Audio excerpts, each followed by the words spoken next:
This is my 100% white flour, 89% hydration sourdough. It's hard to manage, but I'm gonna give you some tips and tricks on how you can replicate this at home for yourself. I'm gonna show you how to manage the dough, how to stretch and fold it, and how to shape it in a way where it won't stick and make a mess all over your fingers in kitchen. So we're gonna start by weighing out 400 grams of white bread flour.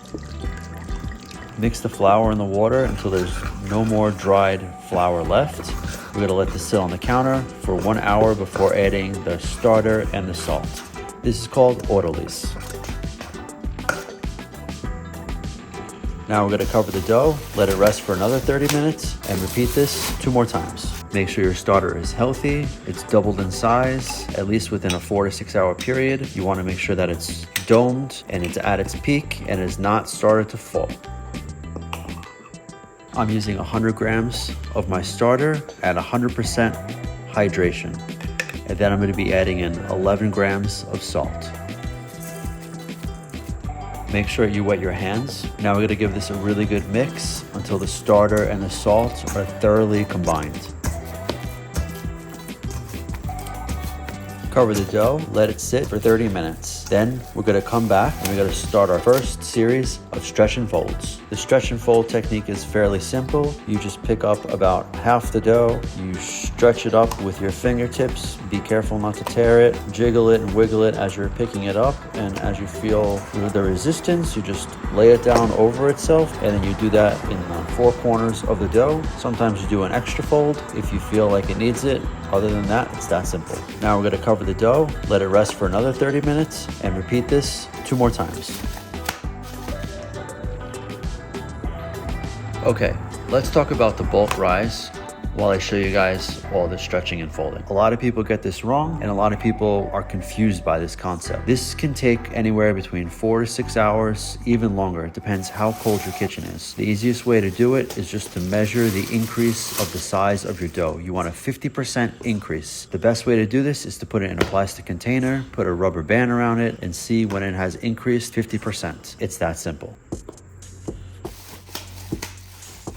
My dough has risen 50%. Now I'm gonna take it out of the bowl and lay it onto the counter. I'm not putting any kind of thing on the counter, no flour, no water, not yet.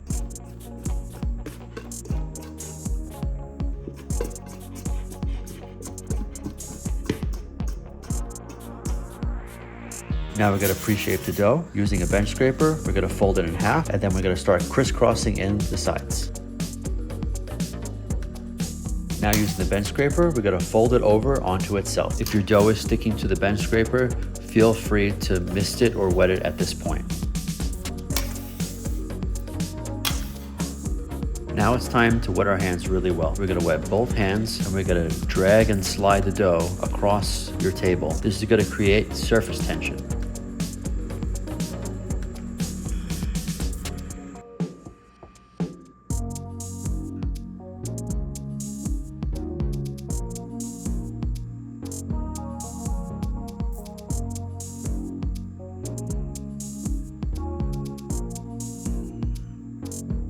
Now using your bench scraper, we're gonna flip over the dough gently, and then we're gonna fold it in half, and then fold it in half again. Now we're gonna give it a little more surface tension by doing a few more stitches, and make sure that we're pressing them into the dough so they stick, and then tuck and roll.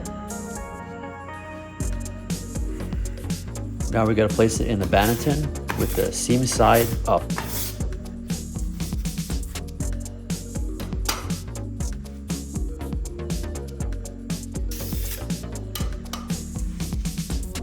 Now we're gonna give it a little more surface tension by doing a few more stitches, and make sure that we're pressing them into the dough so they stick. And make sure you close up your ends nicely as well.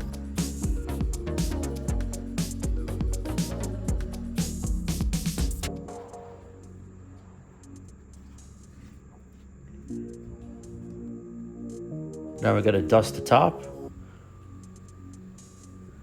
put a cover on it, put it in the fridge. All right, so now we're gonna put this in the refrigerator and cold proof it for 12 to 24 hours. You can go up to 48 if you like as well. I left my dough in for usually 12 to 14 hours. I don't go any longer than that because I am impatient. So now we're gonna take the cover off and we're gonna get a sheet of parchment paper and we're gonna flip it over. I don't have one of those fancy little scores, so I just use one of my really sharp kitchen knives and I give it a double score. You can also just use a razor blade if you have that as well. You wanna go pretty deep. I actually didn't go deep enough on this one, so my ear is lacking.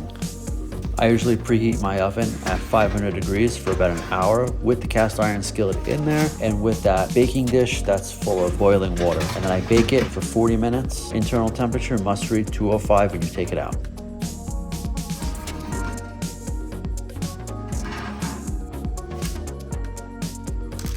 Well, there are some good signs already.